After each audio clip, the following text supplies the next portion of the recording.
Yes.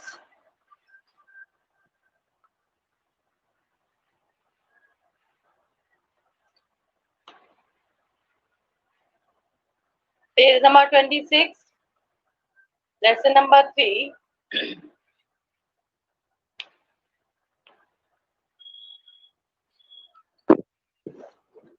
We have to finish this lesson. We read about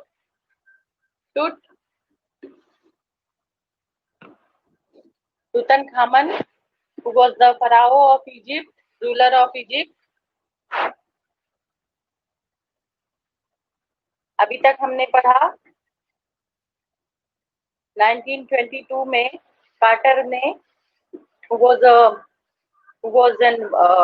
a British archaeologist, उसने इसकी body को discover किया था, इसकी टॉम्ब को, और सारा गोल्ड उससे निकाल करके वापस से इस बॉडी को अंदर रख दिया था। उसके बाद टेक्नोलॉजिकल डेवलपमेंट हुए और सिटी स्कैन करने का डिसाइड किया गया to find out the reason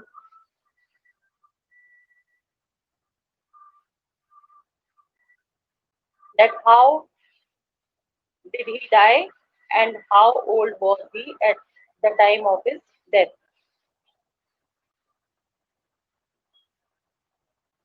Now page number 25 पर लास्ट पैराग्राफ से हम स्टार्ट करते हैं।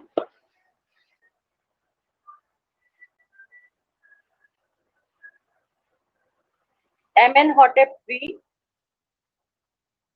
who was perhaps Tut's father or grandfather, he was a powerful pharaoh who ruled for almost 4 decades at the height of the 18th dynasty's golden age. Amenhotep III, जो टूट के father या grandfather थे, he was a very powerful ruler और 4 decades यानी कि 40 years तक उन्होंने रूल किया था, and his period was the golden age in Egypt. उसके बाद his son Amenhotep IV succeeded him and initiated one of the strangest periods in the history of ancient Egypt.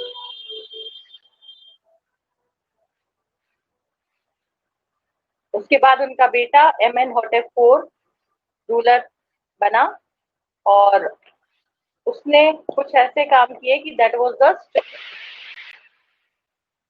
in the history of Egypt. The new pharaoh promoted the worship of the Aten, the sun disk, changed his name to Akhenaten or servant of the Aten. उसने वहां पर अभी तक एमन जो God है, God of major God वहां का माना जाता था, जैसे हमारे यहाँ देवी देवताएं होते हैं, उसी तरह से एमन is considered as god of sun and air, of vegetation, of agriculture, ऐसा वहां माना जाता है। तो मेजर गॉड was एमन एट दैट टाइम, लेकिन इसने चेंज कर दिया, इसने कहा कि सब लोग एटन यानी कि sun god, god of the sun, उसकी पूजा करेंगे, सूर्य देव जैसे होते हैं, और अपना नाम भी उसने बदल कर एटन रख लिया। एटन यानी Eton means the servant of Eton. और उसके बाद उसने जो ओल्ड सिटी थी थीब्स की, जो रिलीजियस धार्मिक नगरी थी जहां पर एमन के बहुत सारे मंदिर थे, तो उसने उस सिटी से अपनी कैपिटल को शिफ्ट करके नई सिटी बनाई, Ekhateten, which is now known as Amarna. He fell by attacking Amun, a major god, smashing his images and closing his temples. It must have been a horrific time, said Ray Johnson, director of the University of Research Center in Luxor, the site of ancient Thebes. The family that had ruled for centuries was coming to an end, and then Akhenaten went a little wacky. तो इतना ही काफी नहीं था कि उसने एमन को हटा करके एटन को वहां का मेजर गॉड बना दिया, और जो ओल्ड सिटी थी थीब्स की, उसको भी रिलीजियस कैपिटल नहीं रहने दिया, बल्कि उसने थीब्स में जितने भी मंदिर थे उनको बंद करवा दिया, और एमन की जितनी भी इमेजेस थी, मूर्तियां थी, उनको तोड़वा दिया। तो रे जॉनसन, जो university of Chicago research centre के डायरेक्टर हैं, उन्होंने कहा कि वो सबसे हॉरिफिक यानी खतरनाक, डरावना समय था इजिप्ट के लिए। जो एंशियंट थीब्स जो सिटी थी, उसको पूरी तरह से एक तरह से डिस्ट्रॉय कर दिया गया था, और शायद उसी की वजह से जो फैमिली इतने लंबे समय से वहां रूल करती आ रही थी, कई सदियों से जिस डायनेस्टी, जिस वंश का रूल वहां पर था, वो अब खत्म हो रहा था।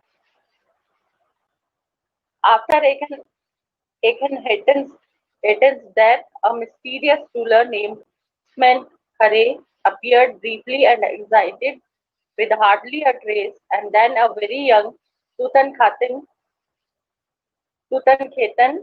took the throne, King Tut, as he is widely known today.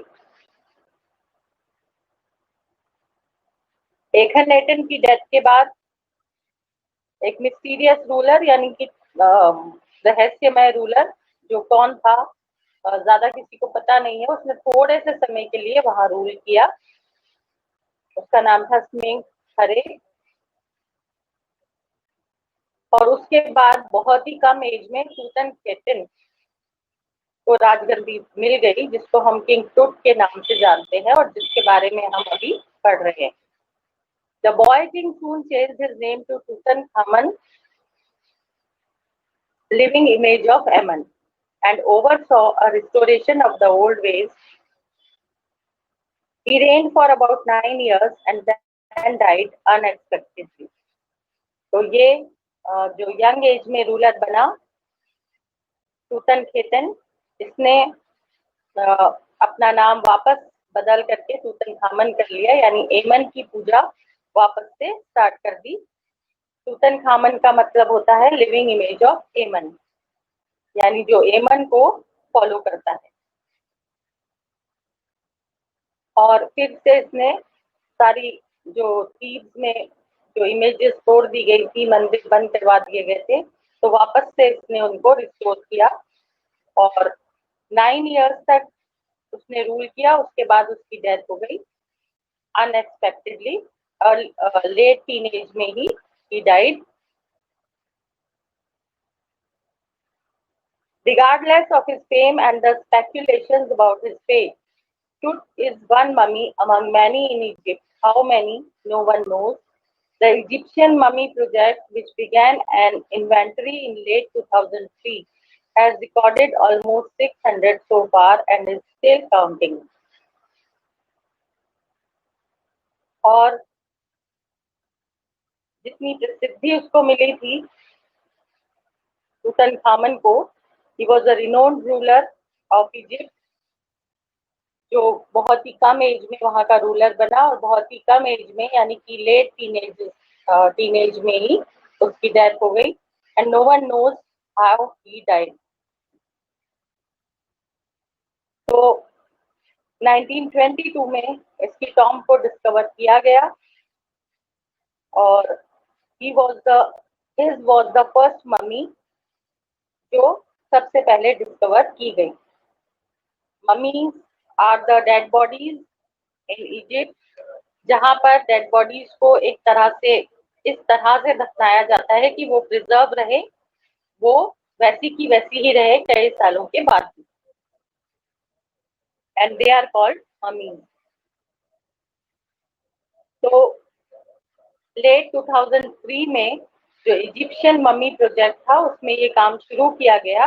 ये फाइंड आउट किया गया कि कितनी मम्मीज वहां पर हैं, यानी कि कितनी ऐसी डेड बॉडीज हैं जो अभी भी वैसे के वैसे ही हैं, और उनमें से first was the mummy of टुट। अभी तक 600 इस तरह की मम्मीज सामने आ चुकी हैं, और अभी काउंटिंग अभी और चल रही है। The next phase scanning the mummies with a portable CT machine donated by the National Geographic Society and Siemens, its manufacturer. King Tut is one of the first mummies to be scanned in death as in life, moving regally ahead of his countrymen. और अगला phase तब शुरू हुआ जब इन mummies को scanning करने का काम किया गया with a portable CT machine, यानी जिसको कहीं भी लाया ले जाया जा सकता है। तो सीटी मशीन जो डोनेट की थी नेशनल ज्योग्राफिक सोसाइटी ने और सीमेंस ने, जिसने इसको बनाया था, इन्वेंट किया था सीमेंस ने। तो इन्होंने इस काम के लिए सीटी मशीन को, सीटी स्कैन मशीन को डोनेट किया। और किंग टूट की मम्मी को was the first mummy to be scanned. So after death also he leaded his country as in life. जब तक वो जिंदा था तब भी वो सबसे आगे था। He was a notable excellence, यानी कि जिसकी प्रसिद्धि ज्यादा थी उस वक्त भी। तो डेथ के बाद भी he was the first mummy to be scanned. और इसकी बॉडी को, इस मम्मी को स्कैन करने के लिए a CT machine scanned the mummy head to toe, creating 1,700 digital X-ray images in cross section. Tut's head scanned in 0.62 millimeter slices to register its intricate structures, takes on airy detail in the resulting image. और ये scanning इसलिए की जा रही थी ताकि ये पता लगाया जा सके, उनका एक पूरा पिक्चर बनाना था उनकी बॉडी को स्कैन करने के बाद कि अपने लाइफ टाइम में ये कैसे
तो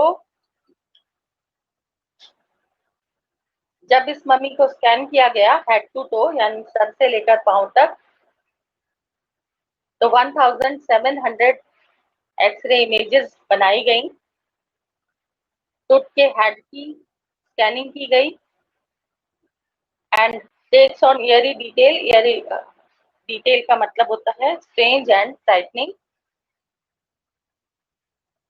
इनका मकसद ये था कि एक रियल इमेज बनाई जाए कि अपनी लाइफ टाइम में वो कैसा दिखता था, उसका बॉडी स्ट्रक्चर क्या था and how his face was.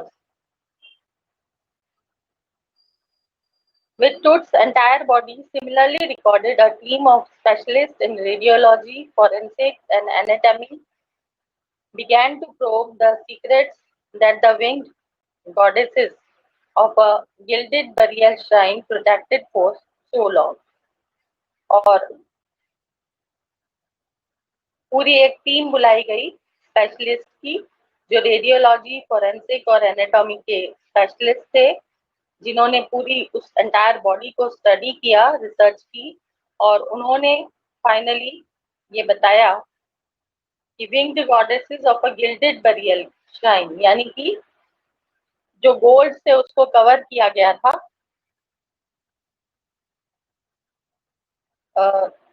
the body was totally covered with gold जैसा कि हम पढ़ चुके हैं, उस गोल्ड को अलग किया गया, कॉफिन भी गोल्ड का ही था।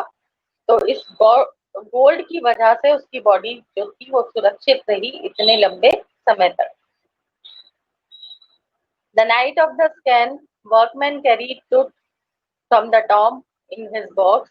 Like pallbearers, they climbed the ramp and a flight of stairs into the swirling sand outside, then rose on a hydraulic lift into the trailer that held the scanner. और जिस दिन उसको scan किया जाना था, तो लोगों ने, जो मजदूर लोग थे, वो की टॉम तक गए, वहां से उस बॉक्स को निकाला। वुडन बॉक्स में कार्टन ने उसको दोबारा से रख दिया था और दफना दिया था after extracting all the gold from the coffin. तो वहां से सारा गोल्ड निकालने के बाद उसकी बॉडी को दोबारा वुडन बॉक्स में रख करके फिर से दफना दिया गया था। वहां से पॉल बियरर्स, यानी कि जो पालकी वगैरह उठाने वाले होते हैं, उन्होंने उसके बॉक्स को उठाया और उसके बाद एक रैंप पर होते हुए वो जो गाड़ी थी, ट्रेलर था जहां पर की वो मशीन रखी हुई थी, सीटी स्कैन मशीन, तो वहां तक वो जब ले जाने लगे तो बहुत सारी चलने लगी। Wind was blowing very fast, जो रेत थी वो उड़ करके आ रही थी। 20 minutes later, two men emerged, sprinted for an office nearby, and returned with a pair of white plastic fans. The $1 million scanner had quit because of sand in a cooler fan. Curse of the Pharaoh, joked a guard nervously. और जब scanning के लिए उस trailer में उस box को ले जाया गया, तो जो कूलर फैन था उसमें सारी मिट्टी भर गई थी, बिकॉज बहुत तेज हवा से जो सैंड थी वो उड़ रही थी। $1 million स्कैनर, यानी वो जो मशीन पर जो स्कैन करने वाला था, उसको उसने क्विट कर दिया। उसने कहा कि ये स्कैनिंग नहीं हो सकती बिकॉज जो कूलर फैन है उसने काम करना बंद कर दिया है। और 20 मिनट बाद दो लोग वहां से निकले, स्प्रिंटेड फॉर एन ऑफिस, यानी कि तेज दौड़ते हुए एक नियर बाय ऑफिस तक पहुंचे, and return with a pair of white plastic fans, और दो प्लास्टिक फैंस वहां से वो लेकर के आए। और एक गार्ड ने इस बात पर थोड़ा जोक करते हुए कहा भी था कि कर्स ऑफ द फराहो, यानी कि इस टुट की बॉडी को, इसको हम डिस्टर्ब कर रहे हैं। He was resting in peace in his Tom, अपनी कब्र में वो आराम से सो रहा था, उसको हमने डिस्टर्ब किया है। दैट इज वाई ये जो आंधी तूफान है वो हो रहा है और स्कैनिंग नहीं हो पा रही है because of the sand. Eventually, the substitute fans worked well enough to finish the procedure. लेकिन फाइनली, फॉर्चुनेटली, जो फैंस लाए गए थे, दो वाइट प्लास्टिक फैंस, उन्होंने वो काम कर गए और ये जो प्रोसीजर था स्कैनिंग का वो पूरा हुआ। After checking that no data had been lost, the technicians turned over to the workmen who carried him back to his tomb.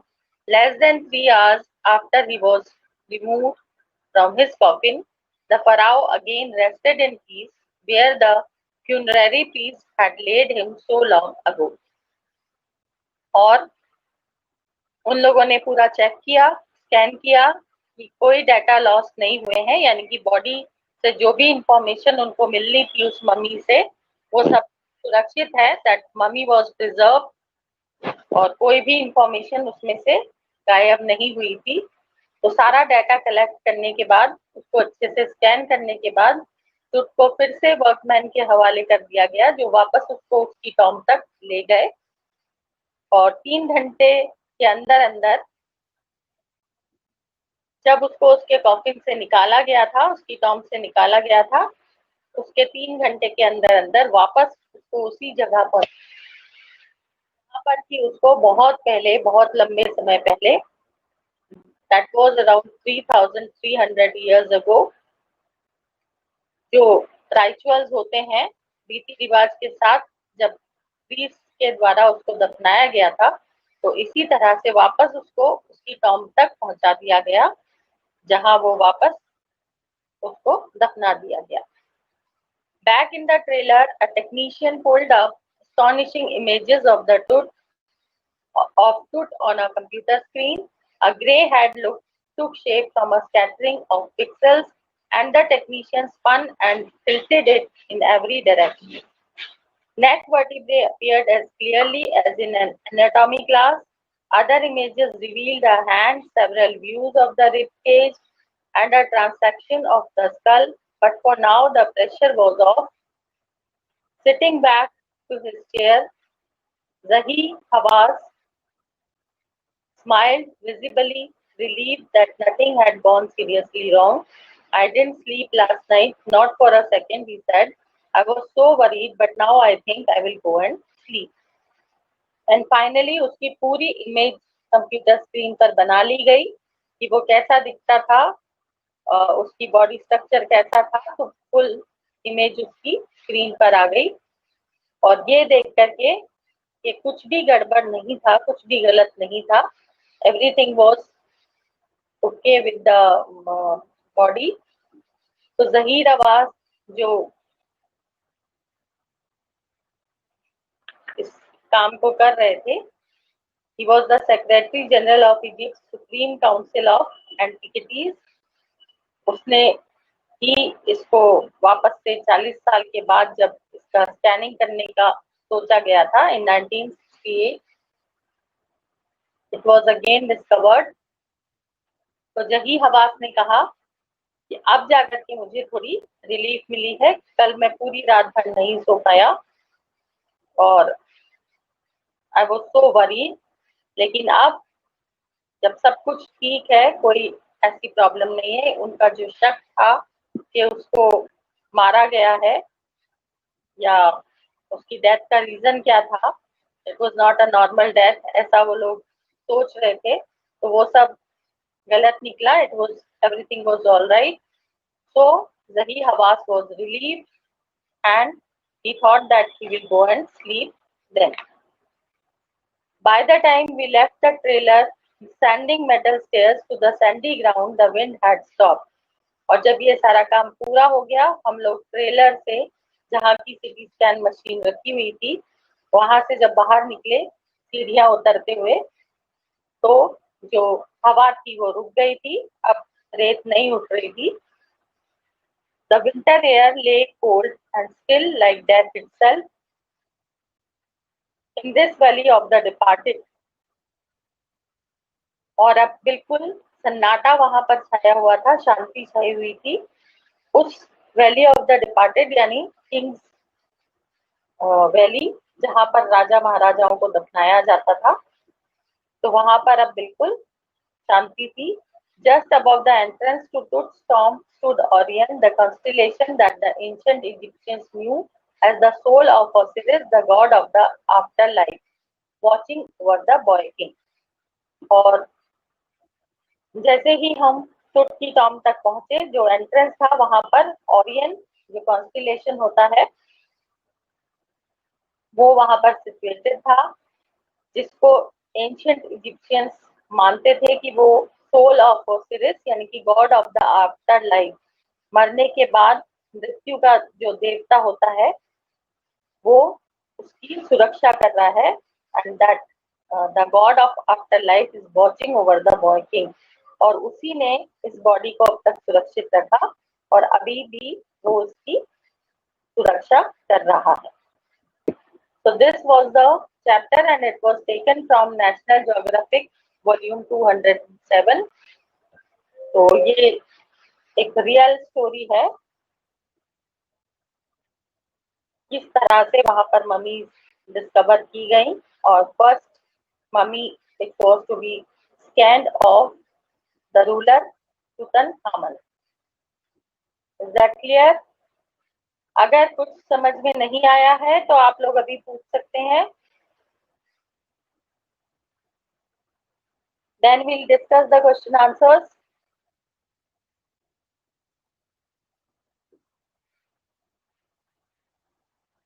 Everything is clear? Understanding the text, give reasons for the following. King Tut's body has been subjected to repeated scrutiny. King टुट की body को काटा गया था उसको examine करने के लिए. Why? Because a lot of gold was buried with his dead body. जो कॉफिन था वो भी गोल्ड का ही था और बहुत सारे गोल्ड ऑर्नामेंट्स, गोल्ड आइटम्स उस डेड बॉडी के साथ मौजूद थे. So it was selected. Howard Carter's investigation was resented. Howard Carter के इन्वेस्टिगेशन को नहीं माना गया था क्योंकि उसमें उसने सिर्फ गोल्ड ऑर्नामेंट्स को अलग किया था, गोल्ड को अलग करके वापस से उसको असेंबल करके वुडन बॉक्स में रख दिया गया था. Carter had to chisel away the solidified resins to raise the king's remains. क्योंकि वो सारे जो रेजिन्स यानी जो भी food items and everything, garlands, flowers, वो सब जो उस पर डाले गए थे तो वो इतने लंबे समय के बाद वो जम गए थे, हार्ड हो गए थे और उनको अलग करना पॉसिबल नहीं था. इसलिए उनको तोड़ तोड़ करके, जैसे पत्थर को काटते हैं इसी तरह से उसको तोड़ करके निकालना जरूरी था. Tut's body was buried along with gilded treasures. क्योंकि उस वक्त ऐसा माना जाता था कि जो राजा महाराजा होते थे, जो रूलर्स होते थे, वो बहुत ज्यादा रिच होते थे और ऐसा माना जाता था कि मरने के बाद भी, आफ्टर लाइफ भी, मतलब डेथ के बाद भी लाइफ होती है और उस वक्त ये सारी संपत्ति, ये सारे रिचेस उनके काम आएंगे. तो everything was which was of necessity, जो जरूरत की चीजें होती थी और जो गोल्ड आइटम्स वगैरह होते थे उसको उसके साथ बरी किया जाता था. The boy king changed his name from Tutankhaten to Tutankhamun क्योंकि again he was the follower of Amun, the major god. सिर्फ एक रूलर था जिसने कि उसको चेंज कर दिया था. एमन से ही started, एमन को छोड़ करके he started following Aten, the sun god. और as soon as Tutankhamun became the ruler, तो उसने वापस से अपना सारा कुछ चेंज कर दिया और वापस से एमन को ही मेजर गॉड मानते हुए अपना नाम तूतनखेतन से बदल करके तूतनखामन रख लिया. एमन विच इज द जिसका मतलब होता है लिविंग इमेज ऑफ एमन.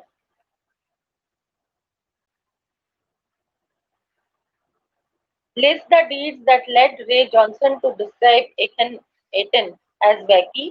क्योंकि उसने ना सिर्फ जो बरसों से चला आ रहा था, सदियों से, Amon was the major god of Egyptians, तो उसको चेंज करके एटेन को मेजर गॉड बना दिया और उसके अलावा जो रिलीजियस सिटी थी, जो कैपिटल थी थीब्स, उसको भी बदल करके नई सिटी को कैपिटल बना दिया. एंड थर्डली, ना सिर्फ इतना ही बल्कि जो मंदिर थे उनको बंद करवा दिया और जो एमन की जितनी भी इमेजेस थी, मूर्तियां थी, उन सबको डिस्ट्रॉय कर दिया, तोड़ दिया. So that is why he said that he went a little wacky. Wacky means सनकी हो जाना. What were the results of the CT scan? The results of the CT scan was that everything was normal, nothing went wrong with the body. List the advances in technology that have improved forensic analysis. तो technology में जितने सबसे पहले x ray का development हुआ, उसके बाद CT scan machine आ गई जिससे कि 3D इमेजेस बनाई जाती हैं और पूरा स्कैनिंग करके हम उसको पूरा एक लिविंग इमेज बना सकते हैं कि वो अपने टाइम में कैसा दिखता होगा और कैसा उसका बॉडी स्ट्रक्चर रहा होगा.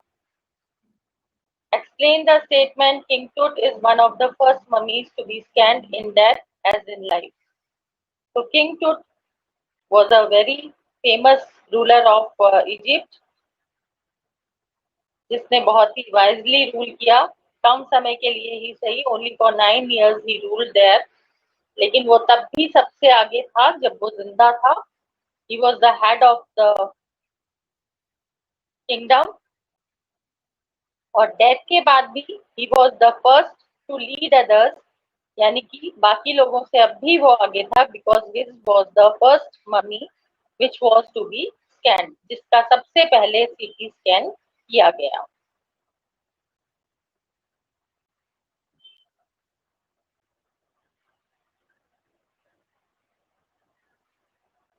Then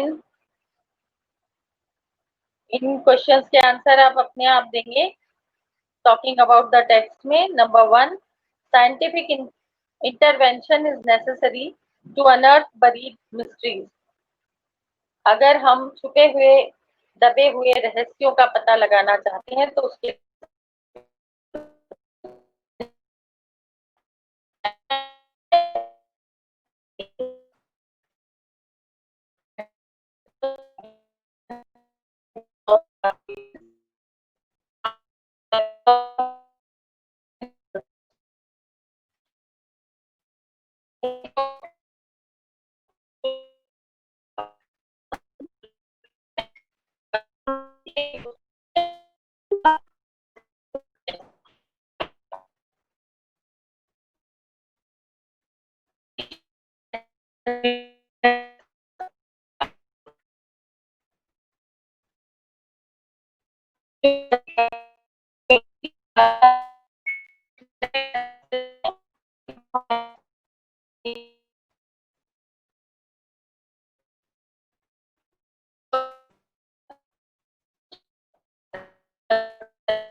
kind of